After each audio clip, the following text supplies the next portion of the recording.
नमस्कार सगळ्यांना. तर गुरुवारी पहाटे 3 वाजता आम्ही हॉटेलमधून चेकआउट केलं आणि एअरपोर्टला पोचलो.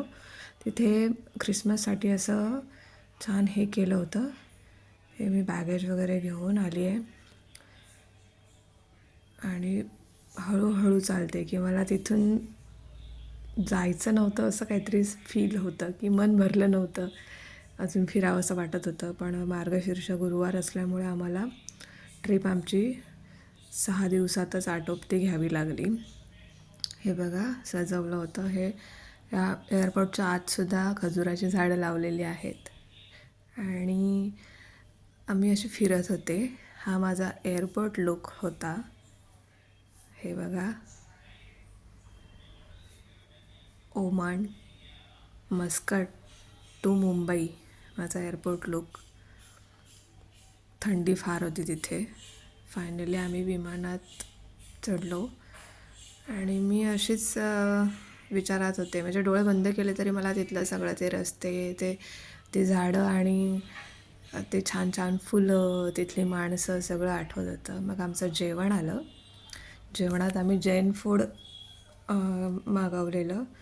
तर त्यात हे असं होतं, म्हणजे जे जाताना होतं तेच येतानाही होतं जेवण, कारण आम्ही ओमान एअर मधून निघालो होतो. हे बघा, हा तिथला हेल्दी असलेला असा पाव असतो, बन टाईप. त्याच्यात ते बटर घालायचं आणि खायचं. चावायला किंवा ते कापायला जरा कठीणच असतं ते. खाताना मला खूप सायस करावे लागले, पण भूक लागते तेव्हा काहीही छान लागतं असं असतं. पण हे छानच होतं जेवण. आणि ही लास्ट टाईमप्रमाणेच फळं दिली होती, मस्क मेलन आणि. पण मी आधी हा बन खाऊन घेते आहे. चावायला बघा किती तो हे लागतो आहे, म्हणजे प्रचंड वेळ लागतो आहे. हे लावून खाल्लं की छान लागतं ते. बघा, त्याच्यानंतर मी भात आणि भाजी दिली होती त्यांनी, जैन फूडमध्येच. म्हणजे त्याच्यात कांदा लसूण काही नव्हतं आणि मी ते संपवलं इकडे तिकडे बघत. यावेळेस मी काही बाहेरचं शूटिंग नाही केलं विमानातलं, खिडकीच्या बाहेर, कारण मन नव्हतं तसं तेवढं प्रसन्न. म्हणजे भारतात इथे हा आनंद होताच, पण तिथलं एवढं सगळं छान आरामदायी जीवन सोडून यायचं. परत घरी आल्यानंतर मग आता नेहमीचं रुटीन सुरू. ह्या विचाराने मी शांतच होते तशी, खाऊन पिऊन शांत. आणि हे जेवणसुद्धा खूप छान लागत होतं चवीला, पण माझं खाताना पण लक्ष नव्हतं. आणि फायनली आम्ही मुंबई एअरपोर्टला लँड झालो. आम्ही आमचे बॅगेज कलेक्ट केले, इमिग्रेशन वगैरे सगळं आटोपून आम्ही आता आमच्या घराच्या दिशेने चाललो आहे. मी तिथल्याच आठवणींमध्ये आहे, मस्कटमधल्या, सूरमधल्या, वादी अलशाबमधल्या.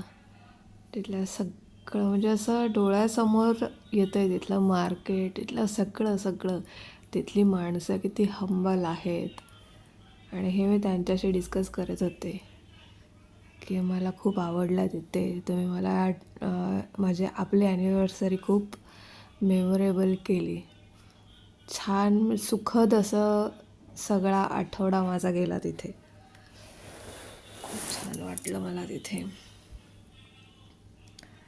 आणि मी कम्पेअर करत होते की तिथले रस्ते आणि आम्ही आता निघालो आहे हा रस्ता, हे सगळं कसं काय.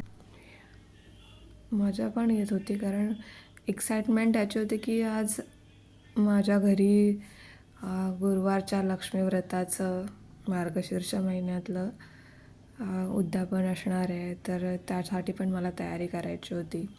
सो हे सगळं मनात होतं. पण कुठेतरी ओमानहून येतानाचं मनात असं हे होतं, काय म्हणतात ते फिलिंग, की नाही मला अजून राहायचं होतं हे असं. सो मी अशी शांतच होते आणि हे व्हिडिओ घेत होते माझा. आणि फायनली आम्ही घराजवळ पोहोचलो.